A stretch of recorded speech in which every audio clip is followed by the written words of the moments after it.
Hello friend, இது பாருங்களேன், மழை பெஞ்சு தண்ணியில் அடிச்சுன்னு வந்துட்டு இருக்கு இந்த நாய்க்குட்டிங்க.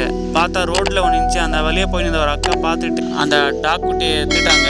பார்த்தா ஒன்றும் இல்லை, இன்னும் நிறைய இருக்கு, எங்கெங்க இருக்கோ அதெல்லாம் டாக் குட்டியை எடுத்துட்டாங்க. எடுத்து பேக்குள்ள போட்டுக்கின்னு அந்த டாக் குட்டியை அவங்க வீட்டுக்கு எடுத்துன்னு போயிட்டாங்க. வீட்டுக்கு எடுத்துன்னு போய் அவங்க தொடிச்சு சூடான இடத்துல வச்சு அவங்களுக்கு பால் கொடுத்து குழந்தை மாதிரி கொஞ்சிறது பாருங்க.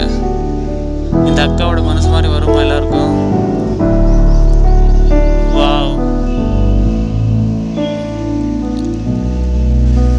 அவங்க அம்மா எங்கே இருக்காங்களோ, மழை பெஞ்சு தண்ணியில் அடிச்சுன்னு வந்துட்டு இருக்கு குட்டிங்க. வீடியோவை லைக் பண்ணுங்கள், ஷேர் பண்ணுங்கள், சேனலை சப்ஸ்கிரைப் பண்ணுங்கள்.